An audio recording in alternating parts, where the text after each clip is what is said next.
Assalamualaikum warahmatullahi wabarakatuh. Bertemu lagi dengan saya, Mas Nani, calon guru penggerak angkatan 10 dari SMK Negeri 3 Bone, Kabupaten Bone. Nah, pada kesempatan kali ini saya akan memaparkan tentang aksi nyata modul 1.4, yaitu penerapan budaya positif. Langkah pertama yang saya lakukan adalah meminta izin dan berdiskusi dengan kepala sekolah mengenai aksi nyata yang akan dilakukan. Selanjutnya, melakukan sosialisasi tentang pentingnya penerapan budaya positif di lingkungan sekolah kepada rekan-rekan guru. Yang terhormat Bapak Pengawas UPT SMK Negeri 3 Bone, yang terhormat Bapak Ibu sekalian yang sempat hadir di tempat ini. Jadi alhamdulillah, puji syukur saya panjatkan kehadirat Allah Subhanahu wa taala karena pada hari ini saya berdiri di depan Bapak Ibu sekalian untuk memaparkan salah satu tugas kami di calon guru gerak di angkatan 10. Jadi ini modul salah satu yang harus kami selesaikan, membuat video dari awal sampai terakhir. Jadi sebelum saya melanjutkan materi ini, jadi judul materi saya adalah diseminasi budaya positif. Nah, jadi sebelum saya mau mulai materinya, ada beberapa hal yang ingin saya tanyakan dulu. Apakah Bapak Ibu setuju bila yang pertama, pemberian hukuman dapat mendisiplinkan siswa? Setuju atau tidak? Kurang setuju? Yang lain? Jenis hukumannya dulu kemana? Yang saya tanyakan setujunya atau tidak setujunya? Setuju atau tidak setuju? Setuju atau tidak? Setuju. Ya, setuju ya. Yang kedua, apakah pemberian hadiah meningkatkan prestasi siswa? Setuju. Ya, setuju. Kemudian yang ketiga, guru harus mampu memberikan solusi untuk setiap siswa yang bermasalah. Setuju. Setuju? Ya, setuju. Kemudian yang keempat, guru berperan sebagai teman siswa. Setuju. Setuju. Jadi sebelum saya memaparkan materi ini, jadi saya simpulkan jawabannya adalah kebanyakan setuju ya. Setuju? Ya, semoga sebentar setelah mendapatkan ini materi ada perubahan pemikiran yang tadinya setuju menjadi tidak setuju. Oke, saya lanjut.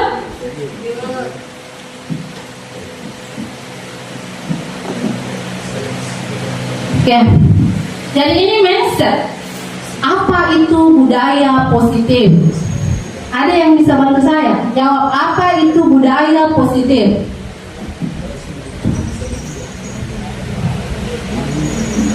Menurut Bapak dan Ibu sekalian, ada tidak yang bisa bantu saya? Menurutnya budaya positif itu apa sih? Ada? Budaya itu apa sih? Kebiasaan yang positif, ya, oke? Nah, jadi budaya positif ini adalah perwujudan dari nilai-nilai atau keyakinan universal yang diterapkan di sekolah. Nah, jadi ini pengertian daripada budaya positif. Keyakinan universal yang manakah itu yang dimaksud Bapak Ibu? Keyakinan universal yang harus kita miliki di sekolah ini. Contohnya apa? Misalnya disiplin. Nah, disiplin. Apa lagi? Bertanggung jawab misalkan. Setuju tidak? Kalau siswa menjadi orang yang bertanggung jawab. Nah, kemudian apa lagi? Ya, memiliki karakter, berakhlak mulia misalkan. Nah, jadi seperti itu. Jadi itulah keyakinan yang harus kita miliki di sekolah tak. Oke? Jadi untuk mendapatkan keyakinan tersebut, budaya positif tersebut, ada beberapa konsep yang akan kita lalui. Yang pertama itu disiplin positif. Yang kedua itu motivasi perilaku manusia. Yang ketiga, keyakinan kelas atau sekolah. Yang keempat, kebutuhan dasar manusia. Yang kelima, posisi kontrol seorang guru. Kemudian yang terakhir adalah segitiga restitusi. Kira-kira yang di antara materi ini, yang mana yang menarik kira-kira? Keyakinan kelas. Ya, keyakinan kelas. Ini ada permainan. Coba cari pasangan Anda di dekat Anda. Berpasangan ya. Misalkan A menggenggam tangannya. Di dalam genggaman itu ada sesuatu yang mau dipertahankan, yang sangat berharga. Kemudian di sampingnya itu berusaha membuka genggaman tangan tersebut. Coba diperhatikan ini. Jadi Anda dan teman Anda akan melakukan kegiatan cobalah buka. Jadi semua mencari pasangan. Anda adalah A, tugas Anda adalah mengepalkan salah satu tangan Anda.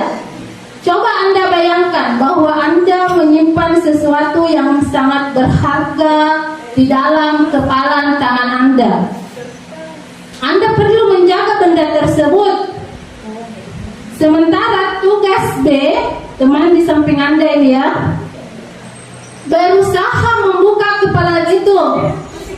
Dia mau membujuk, menghardik, mengintimidasi, memarahi, menggoda, menggelitik, bahkan menawari Anda uang.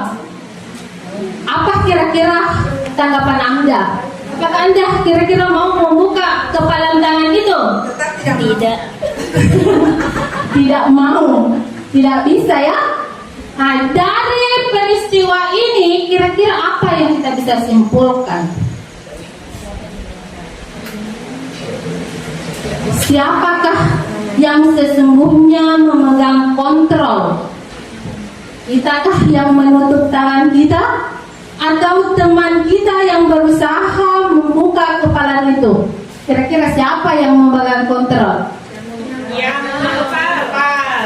Ya, jadi kesimpulannya yang memegang kontrol untuk diri kita sendiri adalah kita. Bukan teman kita, bukan kepala sekolah, bukan bapak pengawas. Yang memegang itu adalah kita. Kau mau memukul saya. Ya, seperti itu. Sama halnya dengan siswa kita, Bapak Ibu.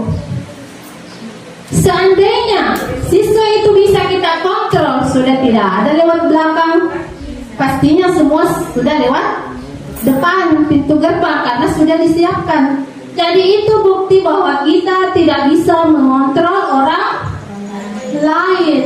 Kita hanya bisa mengontrol diri kita sendiri. Oke, paham sampai di sini?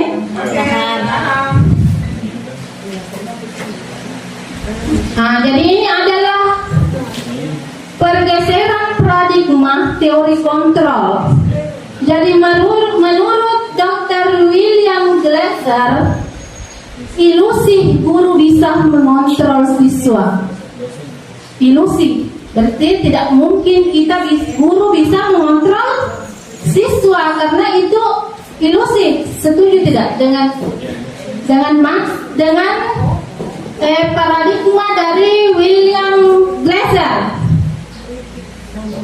Ilusi guru mengontrol murid.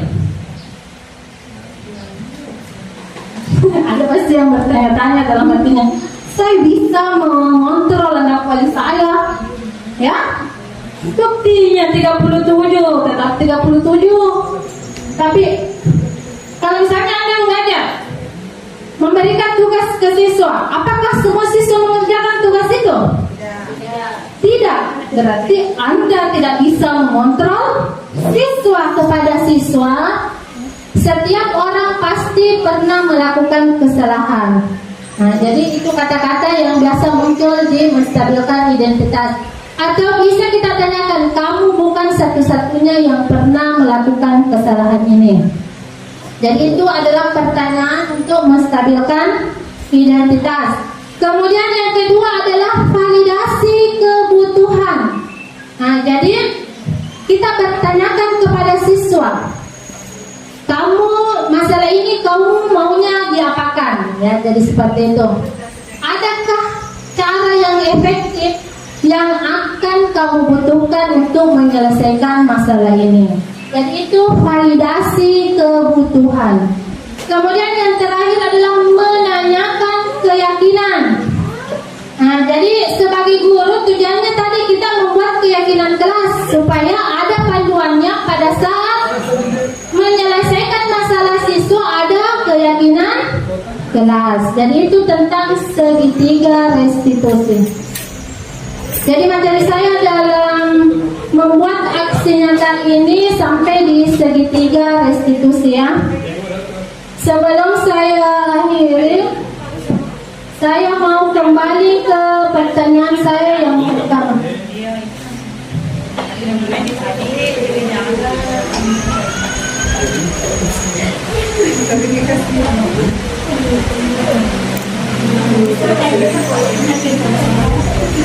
Nah, ini tadi pertanyaan saya yang pertama. Pemberian hukuman dapat mendisiplinkan siswa.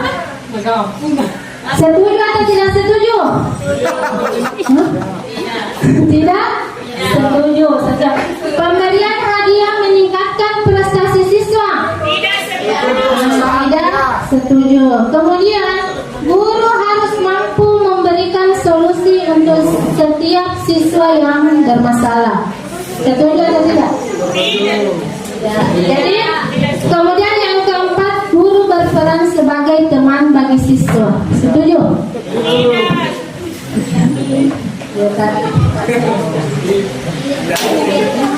Jadi itulah pemaparan saya tentang budaya positif. Ada yang mau bertanya?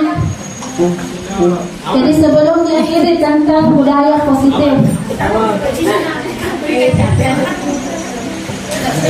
Jadi tidak ada yang mau bertanya ya?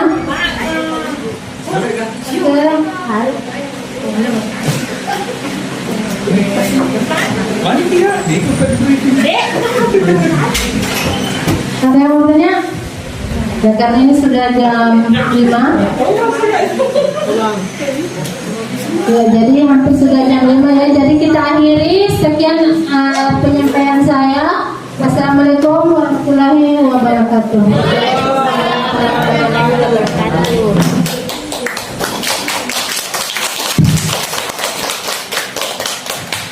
Alhamdulillah, terima kasih. Ini CGP, nanti dia guru penggerak setelah memperoleh sertifikat. Jadi Bapak Ibu, jadi saya bangga dan salut karena di sekolah kita ini di sela-sela ada kekurangan, muncul juga kelebihan-kelebihan. Sudah ada guru penggerak yang selesai, Pak, itu ya, dan ada menuju. Itu suatu tanda bahwa kita mau maju, kita mau berkembang. Memang sekarang dengan adanya kurikulum merdeka ada beberapa perubahan-perubahan yang mau tidak mau kita harus ikuti. Ya. Karena kapan tidak kita betul-betul itu ketinggalan. Oleh karena itu saya berharap kepada adik-adik guru yang masih muda, ikutlah kegiatan seperti ini dan jangan merasa tidak bisa. Hilangkan pikiran negatif itu menjadi positif. Itu tadi salah satu yang kita petik ya. Karena ini ada kaitannya dengan bahwa ucapan itu adalah doa. Oleh karena itu saya berharap kepada Bapak Ibu semuanya yang masih muda, tolong tetap kita optimis dan juga bergabung di CDP demikian calon guru penggerak. Jangan mau digilani itu kan lagi pagi seperti ini. Ya, saya begitu istilahnya waktu bisa. Tidak ada. Gitu ya, itu harapan saya selaku pembina. Dan mudah-mudahan kita semua sehat sehingga aktivitas kita dapat berjalan normal. Demikian, terima kasih. Assalamualaikum warahmatullahi wabarakatuh.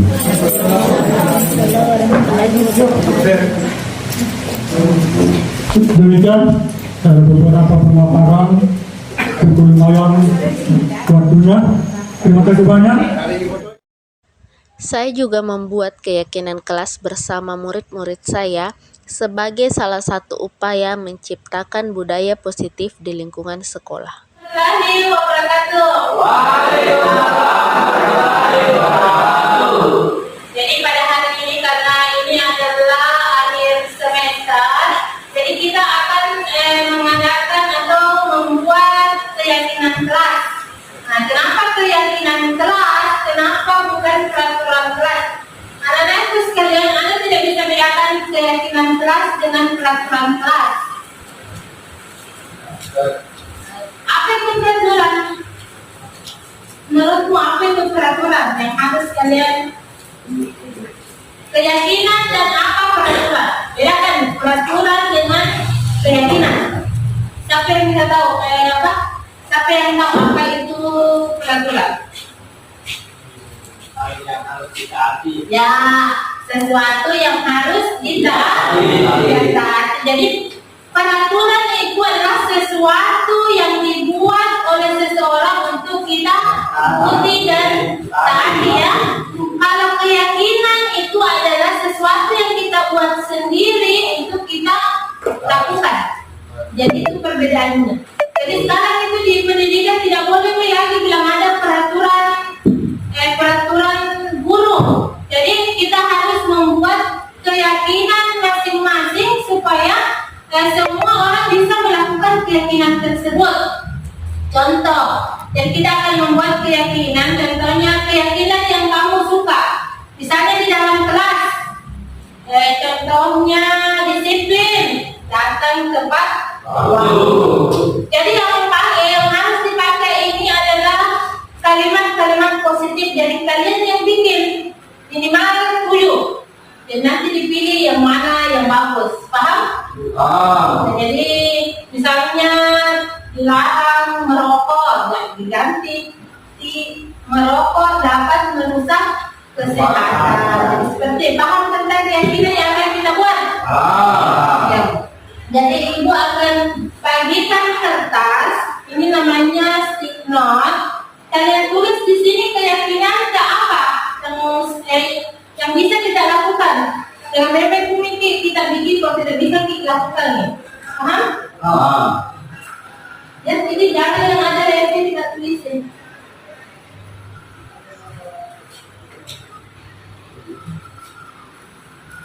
Tulis.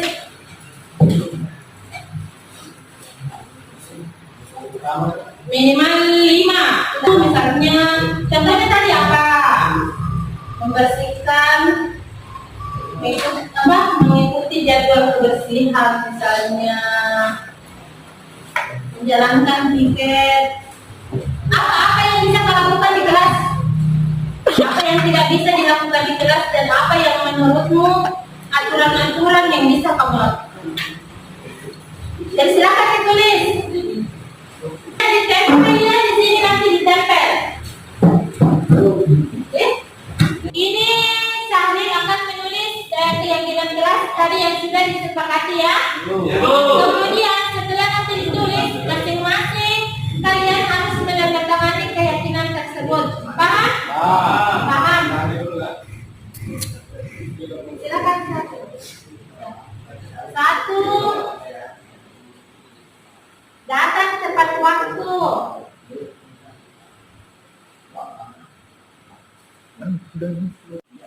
Nomor 2 yang diambil apa?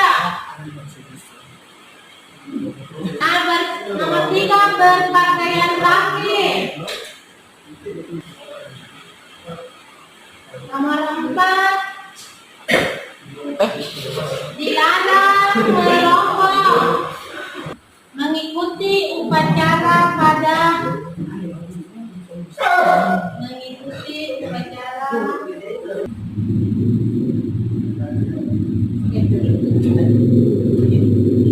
Makasih ya Tahrir. Nah, jadi perhatikan.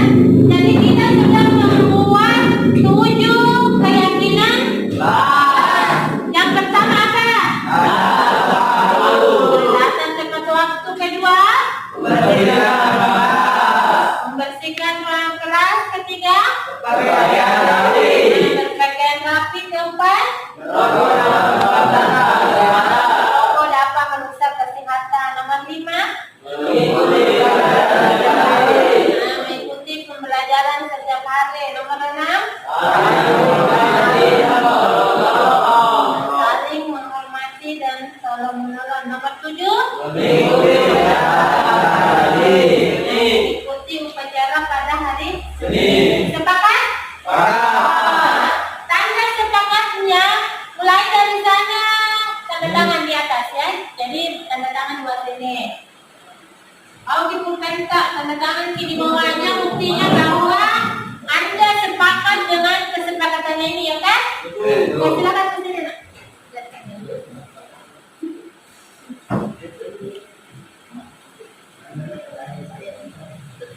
Tulis.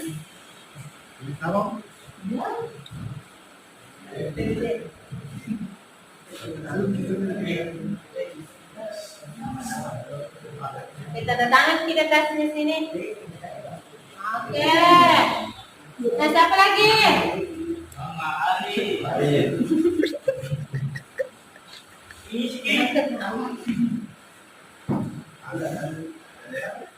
Yang warna biru mana buatnya pakai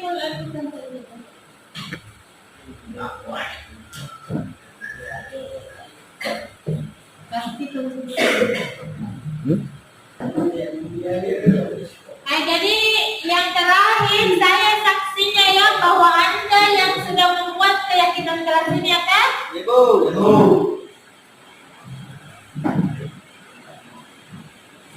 Oke, jadi terima kasih karena kalian sudah berpartisipasi membuat keyakinan kelas. Harapan keyakinan kelas ini nantinya karena kalau aturan bisa saja kalian langgar kan? Kalau keyakinan kelas ini siapa yang bikin? Siapa yang buat keyakinan kelas? Kita bersama. Jadi tidak ada lagi yang disalah-salahkan, paham? Oke, semoga keyakinan kelas ini bisa terlaksana dengan baik. Satu semester yang akan datang kita evaluasi lagi keyakinan kelas ini ya. Jadi siap menjalankan keyakinan itu? Ya. Oke, siap. Jadi semoga nanti ke depannya lebih baik lagi ya. Kelas oke. Mungkin pertemuan kita hari ini cukup sekian. Assalamualaikum warahmatullahi wabarakatuh.